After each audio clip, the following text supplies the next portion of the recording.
Assalamu alaikum wa rahmatullahi wa barakatuh, chers frères et sœurs. La mort, ce mot qui fait frissonner les cœurs et que beaucoup préfèrent ignorer. Pourtant, elle est la seule certitude de cette vie. Ni la richesse, ni la jeunesse, ni la santé, ni la puissance ne peuvent l'éviter. Allah dit dans le Coran, « Toute âme goûtera la mort ». Surat Al-Imran 185. Que nous soyons croyants ou non, pieux ou pécheurs, rois ou mendiants, nous connaîtrons tout ce moment inévitable, l'instant où notre âme quittera notre corps. Et après cette séparation, une autre réalité commence, une réalité dont peu veulent parler, mais que personne n'échappera. La première nuit dans la tombe. Imagine, tes proches pleurent autour de toi, ils t'accompagnent vers ta dernière demeure. Leurs pas s'éloignent peu à peu, leurs voix disparaissent. Tu entends le bruit de la terre qui recouvre ton corps. Et soudain, le silence. Tu n'as plus ni téléphone, ni amis, ni famille pour t'accompagner. Toi seul, face à Allah, dans un lieu étroit, obscur et inconnu. Le prophète a dit, « La tombe est soit un jardin parmi les jardins du paradis, soit un fossé parmi les fossés de l'enfer. » Rapporté par At-Tirmidhi. Cette première nuit, cette première étape de l'au-delà détermine déjà ton voyage éternel. Mais qu'avons-nous préparé pour ce moment? Nous passons des années à bâtir nos maisons, à embellir nos vies d'ici-bas, alors que notre véritable demeure, c'est cette tombe. Elle sera douce et apaisante pour celui qui a vécu dans l'obéissance à Allah, mais effrayante et étroite pour celui qui l'a négligée. Cette vidéo n'a pas pour but de faire peur gratuitement, mais de réveiller les cœurs endormis, car le rappel de la mort, loin de décourager, donne du sens à la vie. Le prophète nous a dit, « Rappelez-vous souvent celle qui détruit les plaisirs, la mort. » Rapporté par An-Nasa'i. Alors ferme les yeux quelques instants et imagine ta première nuit dans la tombe. Que trouveras-tu? Lumière et sérénité ou obscurité et regret? Avant de commencer, pensez à liker la vidéo, à vous abonner et à activer la cloche pour ne rien manquer. Partagez cette vidéo avec vos proches, car ces connaissances peuvent littéralement changer une vie. Le rappel du prophète sur la tombe. Le prophète, dans sa sagesse et sa miséricorde, n'a jamais laissé sa communauté dans l'ignorance au sujet de l'au-delà. Parmi les réalités les plus effrayantes et les plus marquantes qu'il a évoquées, il y a la première nuit dans la tombe. Il a dit dans un hadith authentique, « La tombe est la première étape de l'au-delà. Celui qui en est sauvé, ce qui suit sera plus facile pour lui. Mais si on n'y est pas sauvé, ce qui suit sera plus dur. » Rapporté par At-Tirmidhi. Ces paroles montrent l'importance cruciale de ce moment. La tombe n'est pas une fin, mais un commencement, le début d'un voyage éternel. Le prophète a également décrit ce que vit le défunt lorsque ses proches s'en vont après l'enterrement. Lorsque le serviteur est placé dans sa tombe et que ses compagnons s'en retournent, il entend encore le bruit de leurs sandales. 2 anges viennent alors à lui, le font asseoir et l'interrogent. « Qui est ton Seigneur? Quelle est ta religion? Et que dis-tu de cet homme qui vous a été envoyé ?» Rapporté par Al-Bukhari et Muslim. Pour le croyant, ces questions sont simples car il a vécu en accord avec sa foi. Mais pour celui qui a négligé son Seigneur, la confusion et l'angoisse l'envahissent et sa tombe devient un lieu d'angoisse et de tourment. Les compagnons eux-mêmes, malgré leur piété et leur proximité avec le messager d'Allah, redoutaient énormément ce moment. Uthman ibn Affan, lorsqu'il se tenait près d'une tombe, pleurait au point que sa barbe devenait trompée. On lui demanda, « Tu te rappelles du paradis et de l'enfer sans pleurer, mais tu pleures en voyant une tombe ?» Il répondit, « J'ai entendu le messager d'Allah dire, « La tombe est la première étape de l'au-delà. Si l'on y réussit, ce qui suit sera plus facile. Mais si l'on y échoue, ce qui suit sera plus dur. » Même les plus grands compagnons craignaient donc cette étape, non par manque de foi, mais par conscience de son immensité. Ils savaient que nul n'échappe à l'interrogatoire de Munkar et Nakir, et que seules les bonnes œuvres, sincères pour Allah, seront un soutien dans cette obscurité.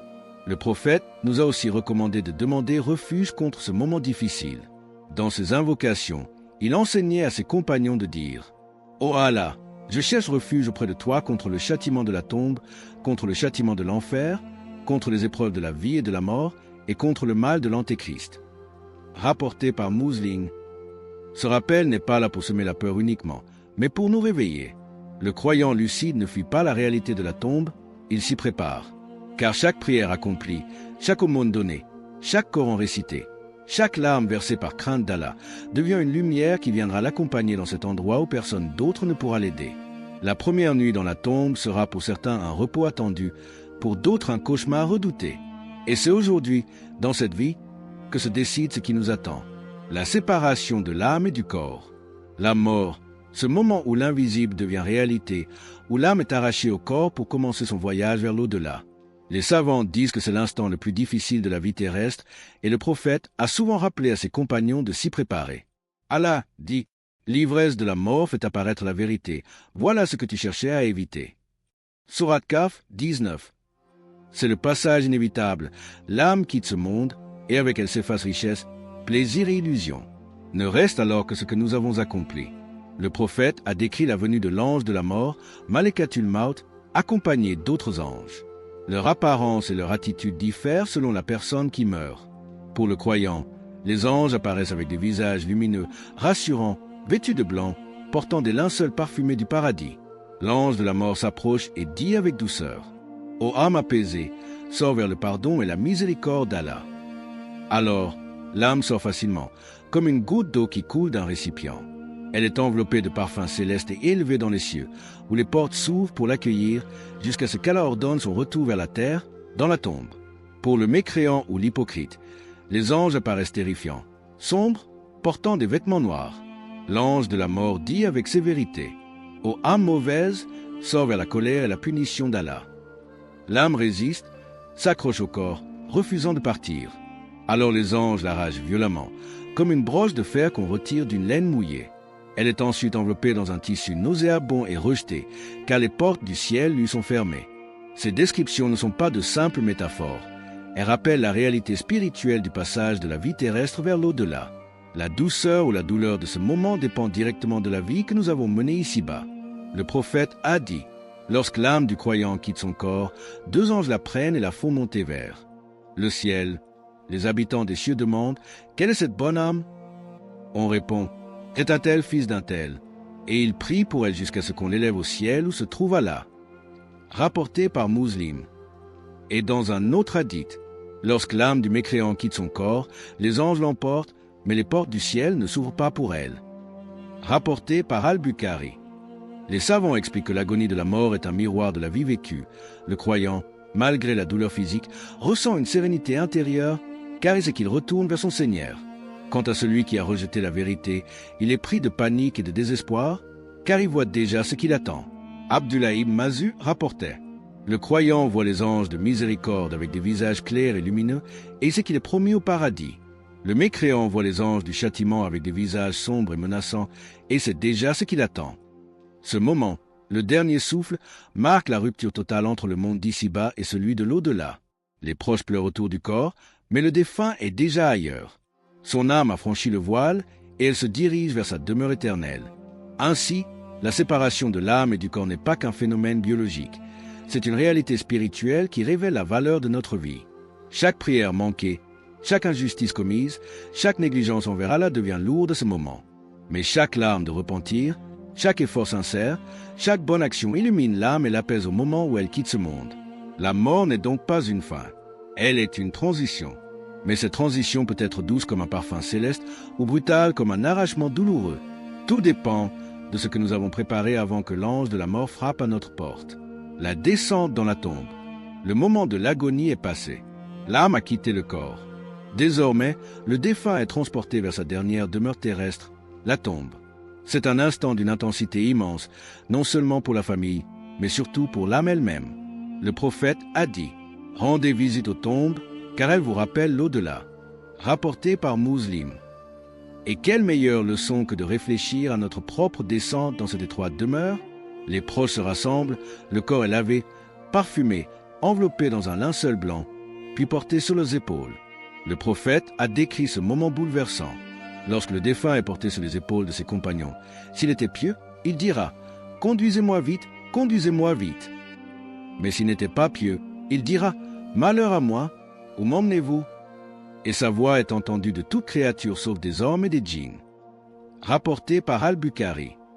Ainsi, même si les vivants ne l'entendent pas, le défunt ressent tout. Le croyant aspire à rejoindre sa tombe, car il sait que c'est le début de son repos, tandis que le mécréant ou l'hypocrite est pris d'effroi, car il comprend que ces épreuves ne font que commencer. Une fois arrivés au cimetière, les hommes descendent le corps avec délicatesse. Le prophète enseignait à dire en ce moment « Bismillah wa ala milati rasuliya » au nom d'Allah et selon la voie du messager d'Allah. Il recommandait également de placer le défunt sur son côté droit, tourné vers la Qibla, rappelant ainsi que même dans la mort, le musulman reste orienté vers son Seigneur. Puis vient l'instant solennel où la terre commence à recouvrir le corps. Chaque pelletée de sable rappelle que l'être humain retourne à son origine. Allah dit, c'est d'elle, la terre, que nous vous avons créée, en elle nous vous ferons retourner, et d'elle nous vous ferons sortir une fois encore. Sourate Taha 55. À ce moment précis, l'âme du défunt, même séparée du corps, reste liée à ce qui se passe. Les savants expliquent que l'âme observe le départ de ses proches, elle entend leur pas s'éloigner, comme l'a rapporté le prophète. Lorsque le serviteur est enterré et que ses compagnons s'en retournent, il entend encore le bruit de leurs sandales. Rapporté par Al-Bukhari et Muslim. Imagine, tes amis, ta famille, ceux qui t'ont aimé, referment la tombe et quittent les lieux. Leurs voix disparaissent, leurs pas s'éloignent, et pour la première fois de ta vie, tu restes totalement seul. Personne ne peut partager ce moment avec toi. Tes biens ne t'accompagnent pas. Ton argent reste dans les banques. Tes vêtements, tes maisons, tes projets, tout reste derrière. La seule chose qui descend avec toi dans cette obscurité, ce sont tes œuvres. Les bonnes actions se présentent sous une forme agréable et réconfortante, tandis que les mauvaises prennent une forme repoussante et effrayante. Ainsi, le croyant trouve une compagnie qui le rassure, alors que le mécréant ou l'hypocrite est confronté à la solitude la plus terrifiante. Les compagnons redoutaient énormément ce moment.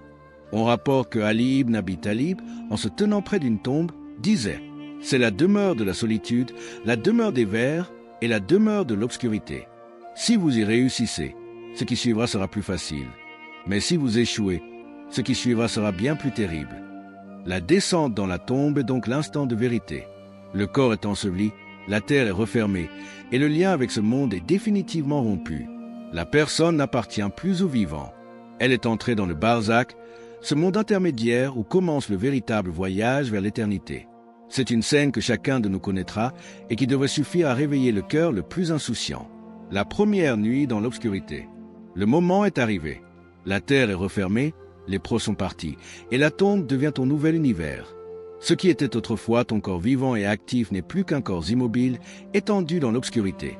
Et pour la première fois, tu découvres la véritable solitude, une solitude totale, sans retour possible. Le prophète a dit, lorsque le serviteur est placé dans sa tombe et que ses compagnons s'en retournent, il entend encore le bruit de leurs sandales. Alors 2 anges viennent à lui, le font asseoir et lui demandent, « Qui est ton Seigneur? Quelle est ta religion? Et que dis-tu de cet homme qui vous a été envoyé ?» Rapporté par Al-Bukhari et Muslim. Ces 2 anges sont connus sous les noms de Munkar et Nakir. Leur apparition est effrayante, leur voix est imposante, et l'interrogatoire est inévitable. À ce moment, aucune richesse, aucun statut, aucune relation ne peut t'aider. La langue ne répondra pas selon ce que tu aurais voulu dire, mais selon ce que tu as réellement vécu et cru dans ce monde. Pour le croyant, il répond avec assurance et sérénité. Quand on lui demande « Qui est ton Seigneur ?» il dit « Mon Seigneur est Allah. » Quelle est ta religion? Il dit « Ma religion est l'islam. » Que dis-tu de cet homme qui vous a été envoyé? Il dit « Il est le messager d'Allah, Muhammad. » À ce moment, une voix venue du ciel proclame « Mon serviteur a dit la vérité. Donnez-lui un lit du paradis, habillez-le d'un vêtement du paradis, et ouvrez pour lui une porte vers le paradis. » Alors sa tombe s'élargit, devient lumineuse, et un parfum agréable emplit l'espace. Ses bonnes œuvres apparaissent sous une forme réconfortante et lui disent « Je suis ton compagnon jusqu'au jour de la résurrection. » Pour lui, la première nuit devient une nuit d'angoisse et de terreur. Al-Bara ibn Azib rapporte un long hadith où le prophète décrivit avec précision cette scène, au point que les compagnons se mirent à pleurer de crainte. Ils comprirent que ce moment est la clé de tout ce qui suivra. Si l'âme réussit cet interrogatoire, alors la suite du voyage sera douce. Mais si elle échoue, ce sera le début d'un châtiment prolongé. Cette première nuit dans l'obscurité n'est donc pas une simple métaphore. C'est le véritable test de la sincérité et de la foi. Beaucoup prétendent aimer Allah et son messager, mais la tombe ne se trompe pas. Elle révèle ce qu'il y avait réellement dans le cœur. Ainsi, le croyant trouve la paix dans son obéissance passée, tandis que le négligent récolte le fruit amer de son insouciance. La première nuit dans la tombe est le miroir de toute une vie. Les bienfaits pour le croyant. Pour le croyant sincère, celui qui a adoré Allah avec humilité et fidélité, la tombe n'est pas une prison. Elle devient au contraire un lieu de repos, un jardin parmi les jardins du paradis, comme l'a décrit le prophète. Al-Bara ibn Azib rapporte dans un long hadith que lorsque le croyant répond correctement aux questions de Munkar et Nakir, une voix venue du ciel proclame « Mon serviteur a dit la vérité. Donnez-lui un lit du paradis, habillez-le d'un vêtement du paradis, ouvrez-lui une porte vers le paradis. » Alors un parfum délicieux l'enveloppe et sa tombe s'illumine d'une lumière apaisante. Elle s'élargit à perte de vue et il goûte déjà au bonheur qui l'attend dans l'au-delà. Le prophète a dit « La tombe est soit un jardin parmi les jardins du paradis, soit fossé parmi les fossés de l'enfer. » Rapporté par At-Tirmidhi. Pour le croyant, elle devient donc un espace de paix, une transition douce vers l'éternité. Mais ce n'est pas tout. Ses bonnes œuvres viennent le rejoindre. Dans certains hadiths, il est rapporté qu'elle prenne la forme d'un homme au visage lumineux, d'une belle apparence et portant de bons habits. Il lui dit « Réjouis-toi de ce qui te rend heureux. Je suis ton œuvre pieuse. Par Allah, je ne t'ai connu que rapide à obéir à Allah et lent à lui désobéir. » Alors le croyant s'apaise, c'est que son attente jusqu'au jour du jugement sera remplie de sérénité. Le Coran décrit cet état dans ces magnifiques paroles. En vérité, ceux qui disent « Notre Seigneur est Allah », puis qui se tiennent droit, les anges descendent sur eux. Ne craignez rien et ne soyez pas attristés, mais ayez la bonne nouvelle du paradis qui vous était promis. Surat Fussilat 30. Ainsi, dans sa tombe, le croyant n'est pas abandonné. Ses prières, son Coran, ses aumônes, son jeûne, ses invocations, toutes ses actions sincères se transforment en lumière, en parfum et en protection. Même son attachement au dhikr et au souvenir d'Allah devient une compagnie rassurante. Certains récits rapportent que la tombe du croyant devient un lieu où il goûte déjà au parfum et à la brise du paradis. Elle s'élargit jusqu'à l'horizon et un rayon de lumière céleste entre par une ouverture vers sa demeure éternelle. Il n'est plus dans l'angoisse du monde ni dans la peur de l'avenir. Il repose dans la quiétude en attendant le jour où il sera ressuscité dans la gloire.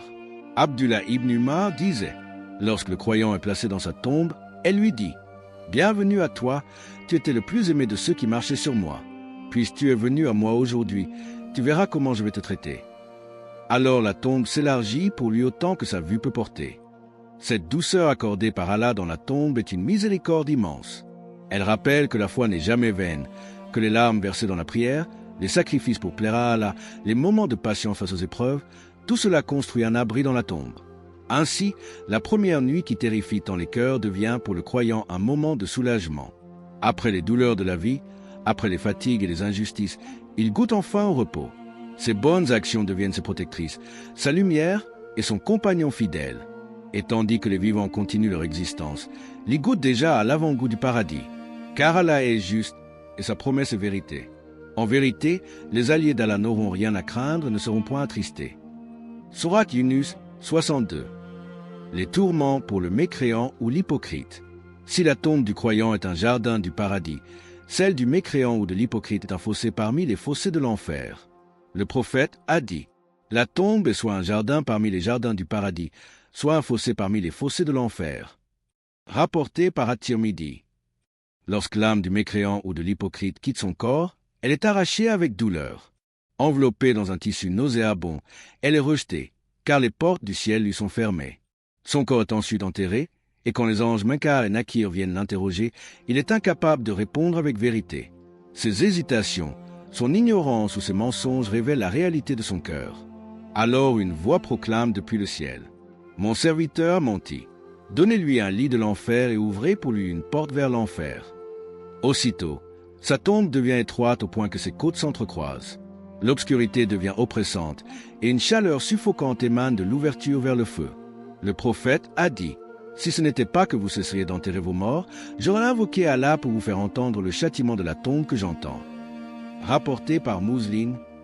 Cela montre à quel point ce châtiment est réel et effrayant, au point que, si nous pouvions l'entendre, personne n'aurait eu le courage de continuer à vivre normalement. Dans certains hadiths, il est rapporté que les mauvaises œuvres apparaissent sous la forme d'un homme hideux, au visage sombre, portant de mauvais vêtements et exhalant une odeur nauséabonde. Il s'approche du défunt et lui dit « Réjouis-toi de ce qui va t'apporter malheur. Je suis tes mauvaises actions.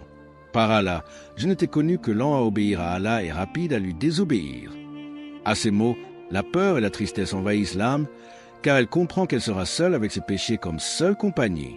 Les savants expliquent que ce châtiment peut varier en intensité selon les péchés. Certains subiront une compression de la tombe, d'autres seront exposés à une chaleur brûlante, d'autres encore sentiront des vents glacés et violents. Mais tous vivront dans la peur, la douleur et le désespoir jusqu'au jour de la résurrection. Uthman ibn Affan pleurait abondamment devant les tombes et disait « J'ai entendu le messager d'Allah dire « La tombe est la première étape de l'au-delà. Si l'on y réussit, ce qui suit sera plus facile. Mais si l'on y échoue, ce qui suit sera plus dur. » Le châtiment de la tombe n'est pas un mythe, c'est une vérité rapportée dans de nombreux hadiths. Et il dure jusqu'au jour du jugement, quand les âmes seront ressuscitées. Allah dit « Le feu, auquel ils sont exposés matin et soir. Et le jour où leur arrivera, fait d'entrer les gens de Pharaon au plus dur du châtiment. » Sourate Ghafir 46. Ce verset est une preuve que l'âme du mécréant goûte déjà au châtiment avant même le jour dernier. La tombe est donc une étape de vérité. Pour le croyant, lumière et sérénité, pour l'hypocrite et le mécréant, obscurité et tourment. Elle révèle la conséquence de toute une vie, obéir ou négliger, croire ou rejeter. Et le plus terrible est que ce châtiment ne s'arrête pas. Le temps y est suspendu. Ce qui semble être une seule nuit est en réalité une attente interminable jusqu'au moment où la trompette sera soufflée. Pour le mécréant, chaque instant dans la tombe est une anticipation de l'enfer. Ainsi, la première nuit dans la tombe devient le commencement d'une longue souffrance, un rappel pour ceux qui vivent encore. Car tant que nous respirons, il nous reste une chance de transformer notre tombe en un lieu de lumière plutôt qu'en un gouffre de feu. Les invocations et protections contre le châtiment de la tombe. Après avoir évoqué la réalité effrayante du châtiment de la tombe, le prophète, par miséricorde, nous a transmis des moyens de protection. L'islam n'est pas une religion qui laisse le croyant dans la peur sans issue. Au contraire, Allah a ouvert des portes d'espérance et de salut. Les invocations enseignées par le prophète faisait souvent cette dua dans sa prière. Allahumma inni a'udhu bika minut adabi al-kabr wa a'udhu bika minut fitnati al-maziyat dajjal wa a'udhu bika minut fitnati al-maya wal mama. Traduction. Ô Allah, je cherche protection auprès de toi contre le châtiment de la tombe, contre l'épreuve du Dajjal et contre les épreuves de la vie et de la mort. Rapporté par Muslim, il recommandait aux compagnons de réciter cette invocation à la fin de chaque salat, juste avant de terminer par le salam. Cela montre combien la protection contre le châtiment de la tombe est une priorité spirituelle. Une autre invocation rapportée est Allahumma inni a'udhu bika minal jubn wa a'udhu bika an wada'ilar dalilumur wa a'udhu bika minut fitnati dunya wa a'udhu bika minut adabil kabr. Ô Allah, je cherche protection auprès de toi contre la lâcheté, contre d'être ramené au plus bas âge, contre la tentation de la vie d'ici-bas et contre le châtiment de la tombe. L'importance de la prière et des bonnes actions. Le prophète a dit « La prière est la première chose sur laquelle le serviteur sera jugé au jour de la résurrection. Si elle est correcte, il réussira. Sinon, il sera perdu. » Rapporté par At-Tabarani. La prière est aussi la première défense dans la tombe. Dans certains hadiths, il est dit que la salat vient se placer à la tête du défunt, le jeûne à sa droite, la zakat à sa gauche et les bonnes actions comme la charité et le dhikr entourent son corps. Chaque bonne action devient un rempart contre l'angoisse et l'étroitesse de la tombe. L'aumône sincère, le respect des parents, le bon comportement, la récitation du Coran, tout cela se transforme en lumière et en protection. Le rôle particulier de Sourate Al-Mulk. Le prophète a dit « Il y a une sourate dans le Coran, composée de 30 versets, qui intercède pour celui qui la récite jusqu'à ce qu'il soit pardonné. Tabarak al-Adi biyadi al-Mulk, Sourate Al-Mulk. » Rapporté par Abu Daoud, At-Tirmidhi, Ibn Majah. Beaucoup de savants rapportent que cette sourate protège son récitant du châtiment de la tombe.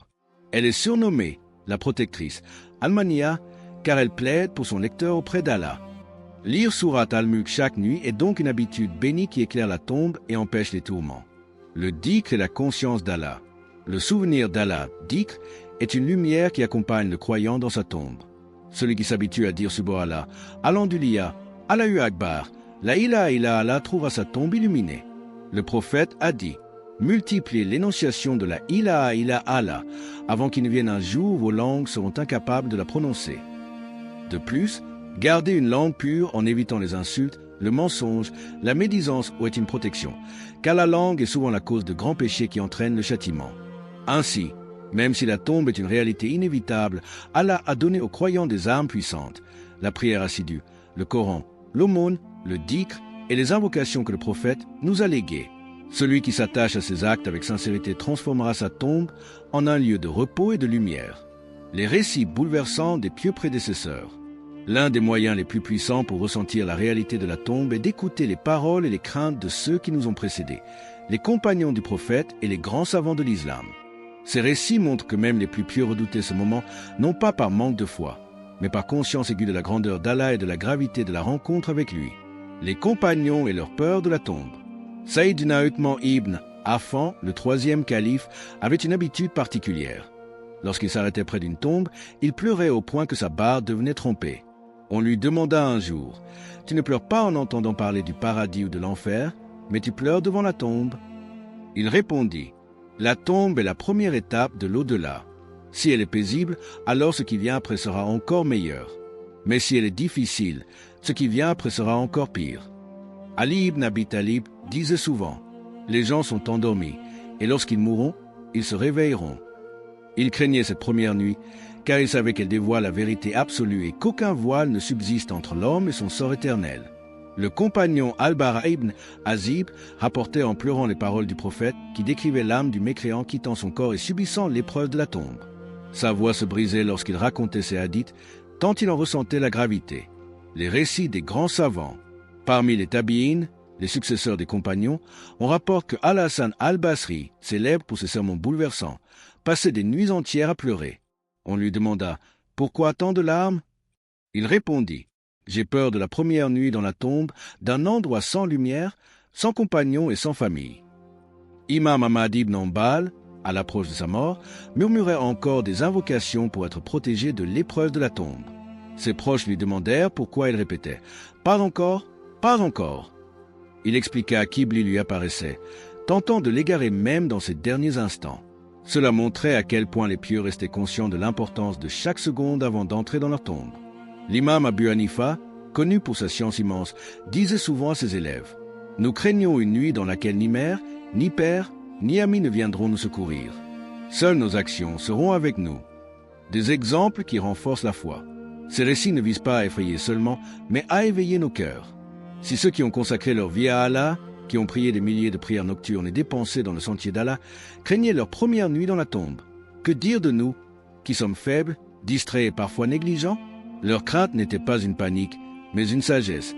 Elle les poussait à multiplier les bonnes œuvres, à se repentir sincèrement et à ne jamais se sentir en sécurité face au châtiment d'Allah. Aujourd'hui, ces récits sont un miroir pour nous. Ils nous rappellent que la vraie valeur d'une vie n'est pas dans l'accumulation des biens ou des honneurs, mais dans ce que nous préparons pour la première nuit dans la tombe. Nous avons exploré ensemble la réalité de la première nuit dans la tombe, un voyage que chaque être humain connaîtra un jour. De l'agonie de la mort à la séparation de l'âme et du corps, de la descente dans la tombe à l'interrogatoire par Munkar et Nakir, nous avons vu deux destinées possibles, la lumière et la sérénité pour le croyant, l'obscurité et les tourments pour celui qui rejette la vérité. Cette vie d'ici-bas est courte et éphémère. Les richesses, les honneurs, les plaisirs et les amitiés ne nous accompagneront pas au-delà de la tombe. Tout ce qui restera, ce sont nos actions sincères, notre obéissance à Allah, nos prières, notre dhikr, notre respect des parents, notre bienveillance envers les autres et notre constance dans le Coran et la Sunna. Le prophète a rappelé « Chaque âme goûtera la mort, et vous ne serez vraiment récompensés que pour vos actions sincères. » Rapporté par Muslim. Il ne s'agit pas seulement de savoir ou de comprendre, il s'agit de mettre en pratique. La vraie foi se révèle lorsque l'on transforme la peur de la tombe en action concrète pour plaire à Allah. Souvenons-nous des pieux prédécesseurs, des compagnons et des savants qui pleuraient à la pensée de la première nuit dans la tombe. Leur crainte ne les paralysait pas, elle les incitait à vivre avec conscience et à multiplier les bonnes actions. Leur exemple doit nous inspirer à changer nos habitudes, à nous rapprocher d'Allah avec sincérité et à faire de chaque jour un pas vers l'éternité.